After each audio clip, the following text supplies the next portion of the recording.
Derechos Fundamentales, el test de proporcionalidad y la pandemia por COVID-2019, editado por la Suprema Corte de Justicia de la Nación. Y para dar inicio a esta charla, vamos a dar un breve resumen curricular de nuestro amigo Arnulfo. Arnulfo es maestro en Derecho por la Universidad de Heidelberg en Alemania y licenciado en Derecho por la Universidad Nacional Autónoma de México. Es investigador aliado del Centro de Estudios Constitucionales de la Suprema Corte de Justicia de la Nación y se especializa en temas de dogmática de los derechos fundamentales. Y pues bien, en esta ocasión vamos a ver justamente de qué se trata. ¿De qué se trata el libro que nos viene a presentar? Platícanos, Arnulfo, ¿de qué se trata todo este tema? Hola, muy buenas tardes. Muchas gracias por la invitación. Consejera Nora, también agradecer al Instituto Electoral del Estado de Guanajuato por el espacio para presentar este libro, que es producto del trabajo del Seminario de Metodologías de la Adjudicación Constitucional del Centro de Estudios Constitucionales de la Suprema Corte de Justicia de la Nación.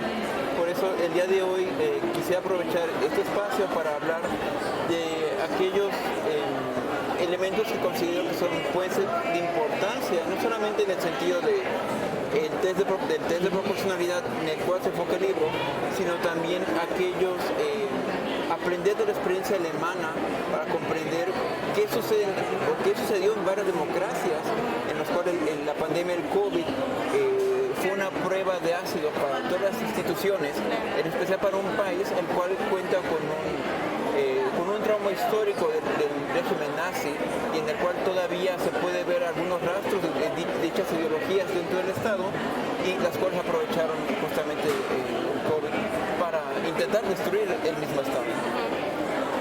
Entonces, si quieres comenzamos o...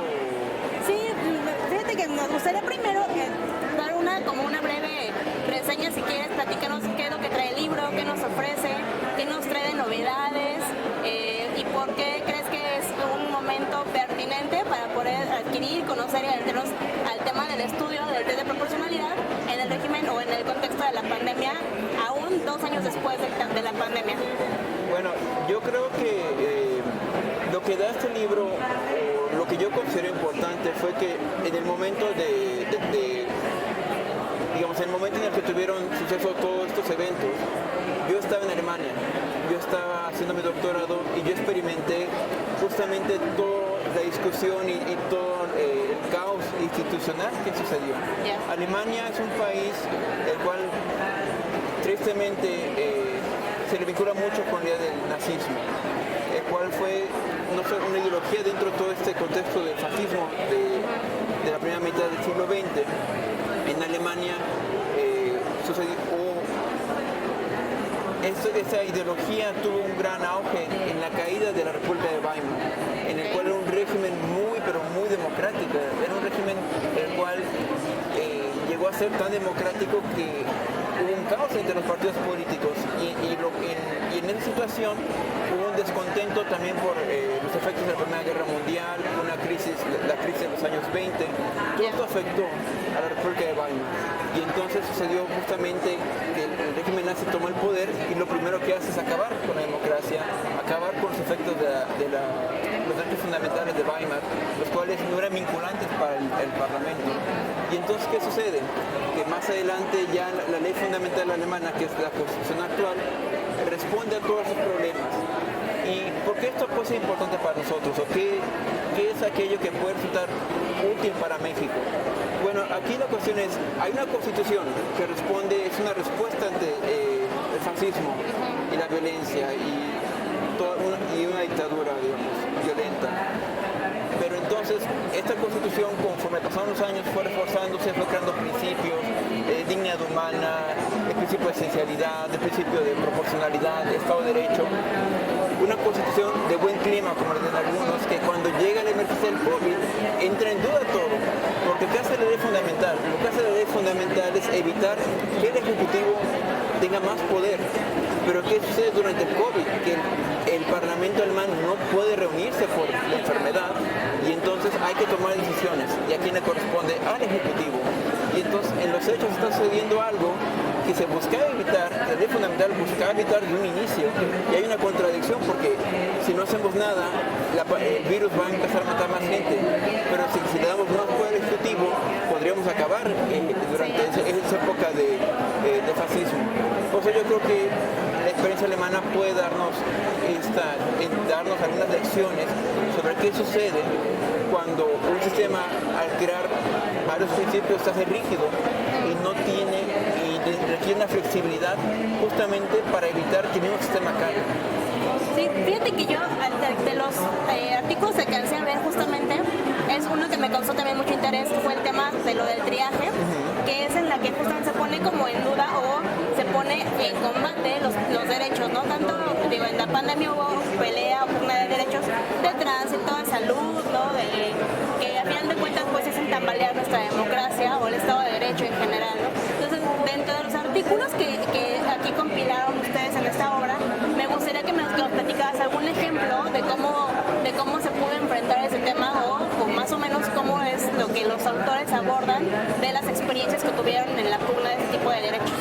Bueno, en este libro hay dos artículos relativos al triaje y el mayor problema del triaje justamente parte de la prohibición de discriminar o en el sentido no solamente el derecho general a la igualdad, sino también el elemento de dignidad humana. La ley fundamental, el artículo primero, protege y garantiza, digamos, la protección de la dignidad humana para todos los seres humanos del Estado. Esa es una respuesta más a la época del fascismo, donde había distinción entre minorías raciales, entre, digamos, la gente que no formaba parte de la raza pura. Entonces la dignidad humana es una respuesta, pero aquí viene el problema. La dignidad humana prohíbe distinciones de determinar que una vida de alguien vale más que la otra. Y en las situaciones de triaje a veces hay que discriminar entre un paciente A y un paciente B, el cual dependiendo del pronóstico clínico, el paciente B tiene que ser o intubado y no A, o desintubado. Y eso crea un problema a nivel constitucional, porque la pregunta es, bueno, ¿quién decide? ¿Decide el legislador? No es posible, porque el legislador no había una ley para el triaje en ese momento y el legislador no se puede reunir. Después deciden los jueces no pueden porque no están facultados para ello. Y entonces deciden los médicos. Y la pregunta es, bueno, ¿por qué un médico va a decidir quién vive y quién muere? Y en el dado caso que muere el paciente A, la familia puede justamente demandar puede incluso accionar el sistema penal en contra del médico responsable. Y eso fue un problema que tardó varios meses y el cual también el Tribunal Constitucional alemán tuvo que resolver, en el sentido que la gente con discapacidad decía, bueno, si yo llego a una unidad de cuidados intensivos, yo voy a ser discriminado. Eso está mal. El legislador tiene que dar parámetros para determinar si yo voy a vivir o no, porque la restricción de los derechos, y este es el principio de esencialidad que se llama en Alemania, las decisiones importantes tienen que ser tomadas por el legislador, pero en la época de COVID el legislador no era activo. Entonces, ¿quién decide? El Ejecutivo, por reglamentos, y eso regresa este temor a la época del nazismo.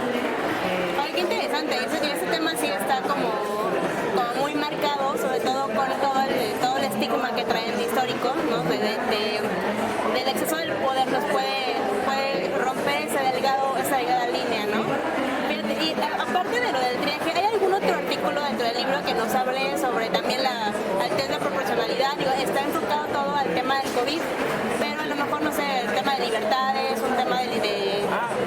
Bueno, sí, de hecho mi artículo que está... se enfoca en el derecho de reunión. Okay. El derecho de reunión es un derecho que también tiene un trasfondo histórico. El derecho de reunión fue uno de los primeros derechos que cuando el régimen nazi tomó el poder, fue los primeros que eliminó. La gente no podía salir a marchar, no podía salir a quejarse. Entonces, cuando ya con la ley fundamental de Bonn, ya en esta situación, el tribunal alemán le reconoció un papel importante. ¿Por qué? Porque ciertamente los partidos políticos son los vehículos de participación ciudadana, pero a veces los partidos políticos no pueden dar voz a todas las corrientes políticas. Entonces la gente también tiene que salir a la calle por cuestiones incluso espontáneas. Tienen que participar, traer a la opinión pública elementos para el debate, incluso libertad de reunión dentro de todo este orden objetivo de valores que es la ley fundamental. Tiene un un valor muy importante y un peso muy grande en las ponderaciones, por lo cual es muy raro que en Alemania se prohíba una marcha. Y eso sucedió en el COVID, porque Alemania fue el primer país que permitió marchas a nivel federal, lo cual fue un hito. Incluso en otros países decían, bueno, ¿por qué dejan salir a la gente a marchar si hay una pandemia? Pero Alemania no puede hacer otra cosa, el tribunal no puede contradecir su propia jurisprudencia, simplemente adecuar y decir, bueno, salen a marchar, pero con mascarilla, con 1,5 metros de separación. Y entonces ahí el test de proporcionalidad entra en una situación extraña, porque también el test de proporcionalidad funciona con certidumbre. Como ya había dicho, la ley fundamental es una constitución de buen clima. Y en una situación de emergencia también el test de proporcionalidad tiene que adecuarse, justamente decir, bueno, hay un derecho y hay razones que limitan dicho derecho, que es una pandemia, que la gente se enferme. Pero aún así, racionalmente, bueno, los jueces se tuvieron que apoyar en un organismo especializado, el Instituto Robert Koch de infecciones, el cual emitía algunos reglamentos o señalamientos, y el tribunal, utilizando dichos reglamentos, pudo tomar una decisión y decir, bueno, pueden salir a marchar si salen con mascarilla.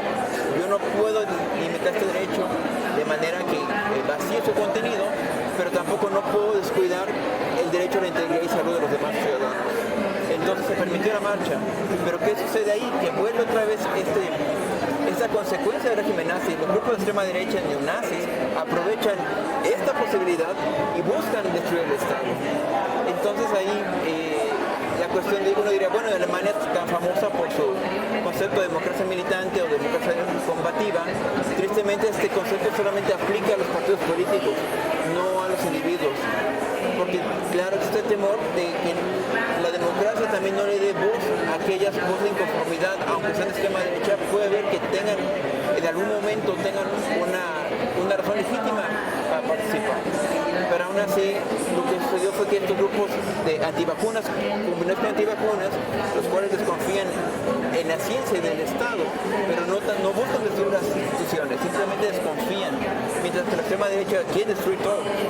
Entonces hay una mezcla rara, la cual llegó a un punto muy fuerte en agosto, cuando quisieron tomar el Parlamento alemán, meses antes de lo que sucedió en el Capitolio de Estados Unidos con Donald Trump. Entonces ya se ven similitudes respecto a estas voces de inconformidad, pero también que buscan acabar con todo lo que la democracia ha ido construyendo a través de estos años, bueno, las décadas en Alemania.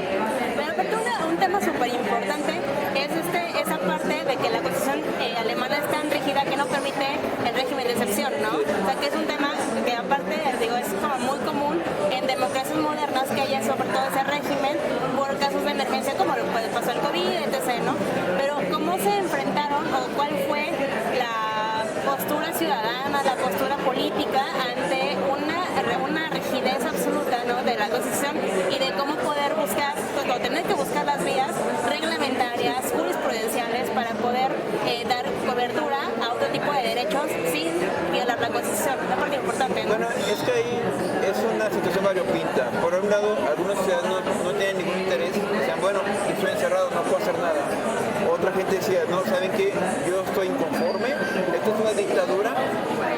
Curiosamente, algunas personas decían, esto es una dictadura Merkel, señalando, Merkel, tú no puedes limitar mis derechos, la ley fundamental me protege, voy a salir a marchar.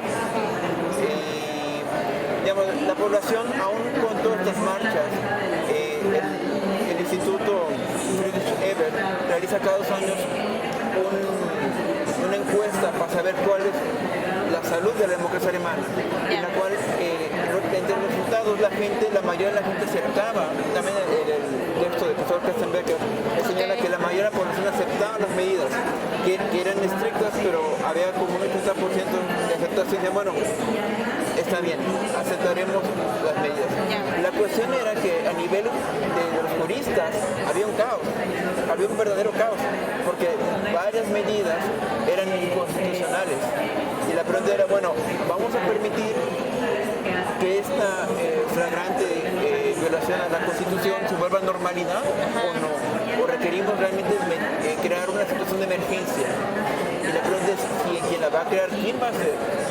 ¿El Ejecutivo, en ese momento Merkel, o el Parlamento que no se puede reunir? Y los jueces en esa situación, ellos no sabían qué hacer.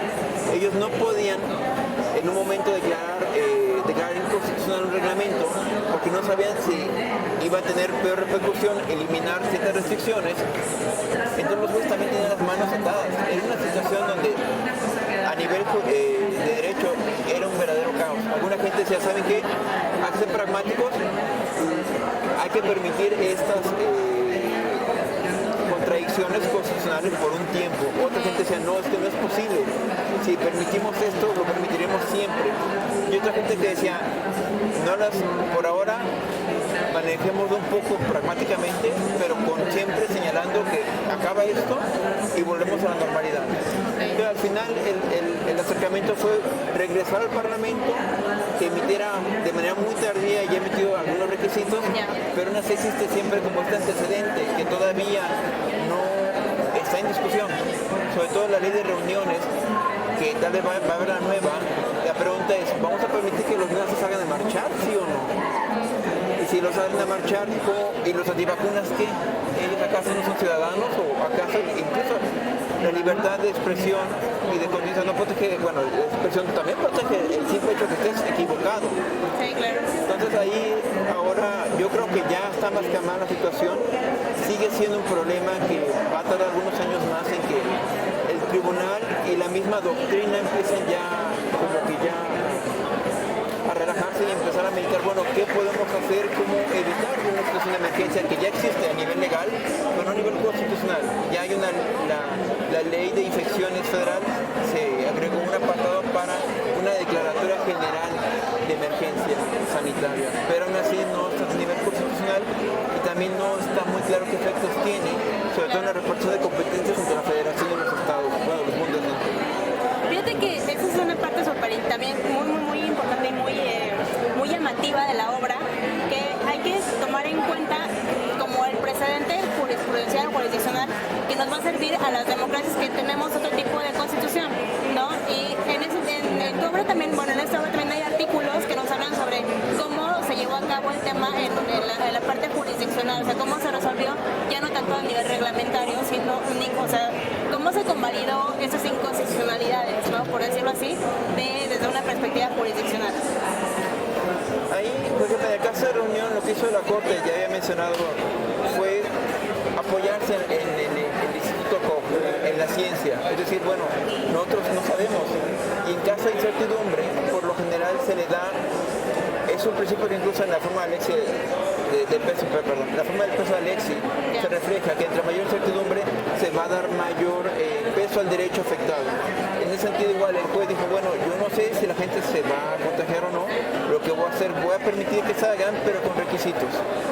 Y ya conforme pasaron los meses, hubo menos casos, se vio que la gente puede salir a marchar, pero entonces lo que sucedió fue que había más violencia en las marchas. Y en esa violencia había derechos de terceros infectados, había más contagios. Los antivacunas en su derecho de libertad de expresión dicen, yo quiero creer que no existe el virus, entonces yo no me puedo obligar a llevar una mascarilla. Y fue empezar a prohibirlas, que fueron varios meses después, que también fue un caos, porque ya en ese momento había una restricción, pero no era una restricción dirigida a lo que ellos pensaban, no era dirigida a que ellos no creyeran en el virus, simplemente era que las medidas de salubridad eran un requisito esencial para salir a marchar. Y ahí lo que hizo la jurisprudencia, en lugar de totalmente limitar el derecho, fue dar razones, justificar, pero utilizando la ciencia a su lado.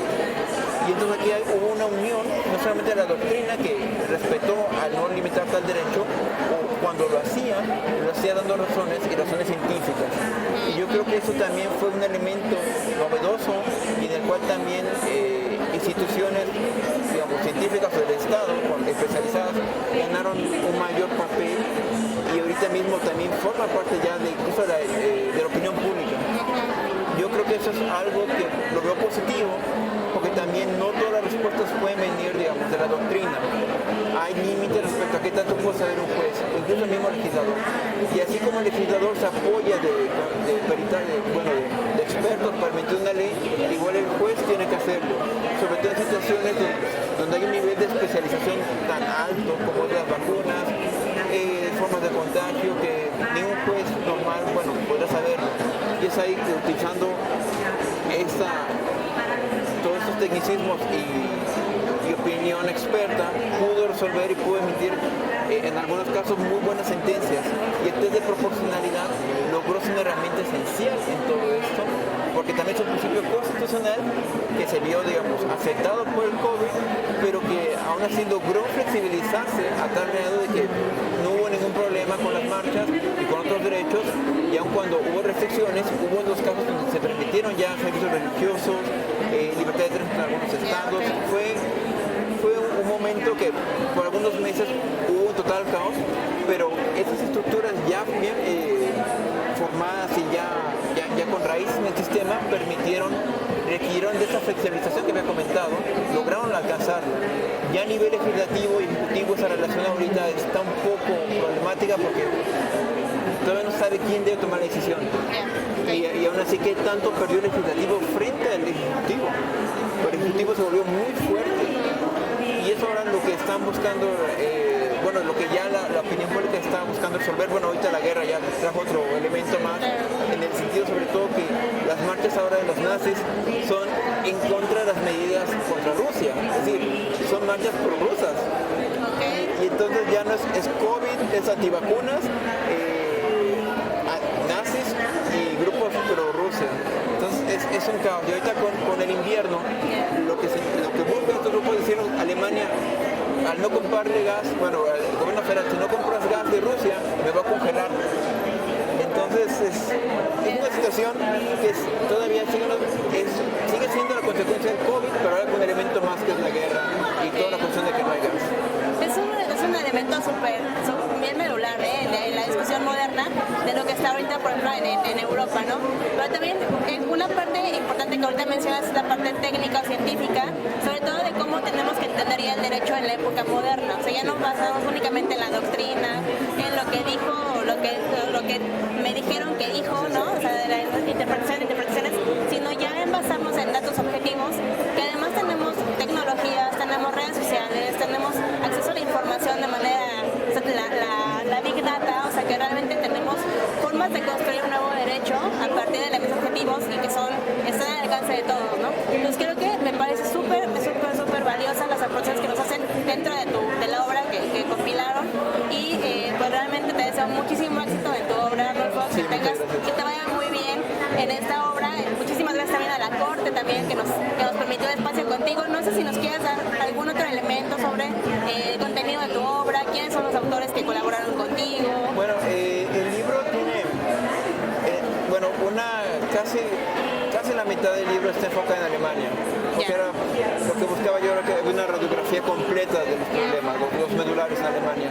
Pero también hay experiencia de otros países respecto a otros puntos, por lo cual, igual con el trabajo de la otra editora, la doctora Diana Beatriz González Carballo,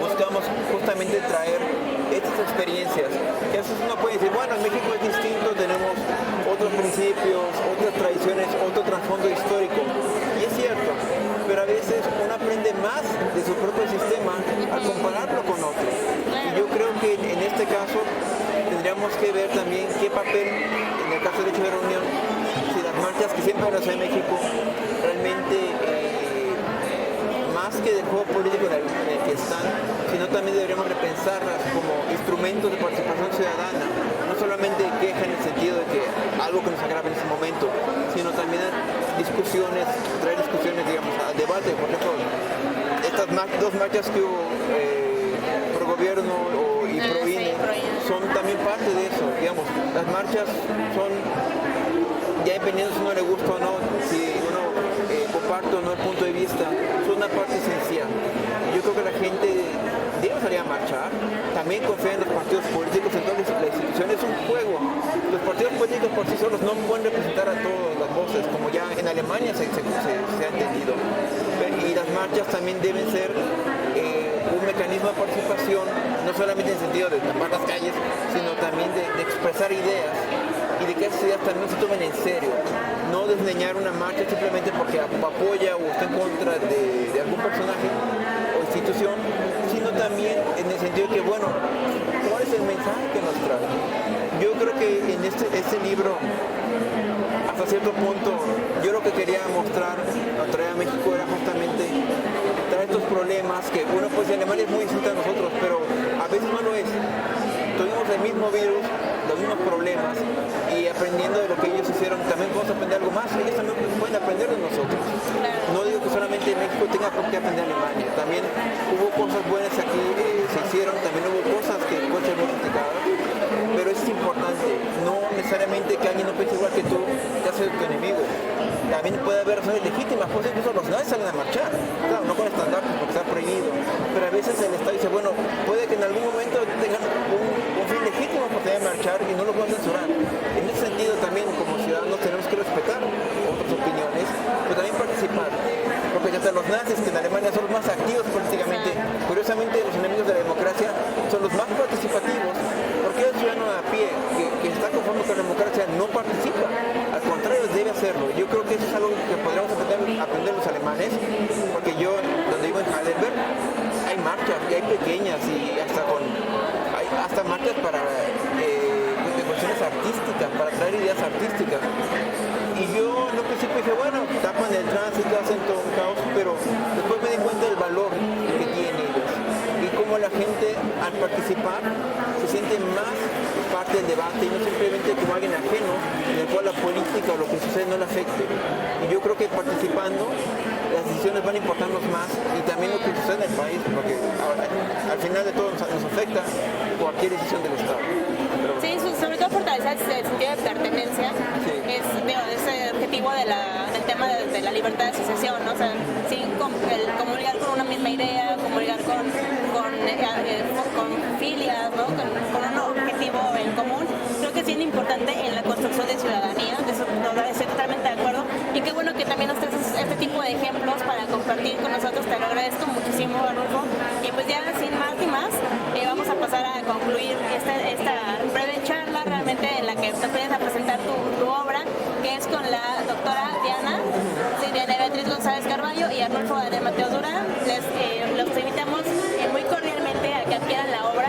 Estamos aquí en la Feria Internacional del Libro de Guadalajara, en el stand del Instituto Electoral del Estado de Guanajuato, y también está disponible en el stand de la Suprema Corte de Justicia de la Nación. Y a nombre del Comité Editorial del Instituto Electoral del Estado de Guanajuato, te agradecemos muchísimo tu asistencia, tu acompañamiento, que hayas estado aquí con nosotros, que hayas tomado el tiempo de venir hasta acá para compartir con nosotros esta valiosa obra. Y pues agradecemos muchísimo y sigan las transmisiones que tenemos más adelante en el Instituto Electoral del Estado de Guanajuato. Que tengan muy buena tarde. La violencia política contra las mujeres es una realidad, cuando nuestra vida personal es más importante que nuestras propuestas de trabajo. Cuando las opiniones no tienen el mismo peso. Cuando somos menos. Cuando se cuestionan nuestras capacidades para ganar y desempeñar un cargo. Y así, la violencia ocurre y destruye. Con igualdad alcanzamos realidades diferentes. Porque la igualdad construye.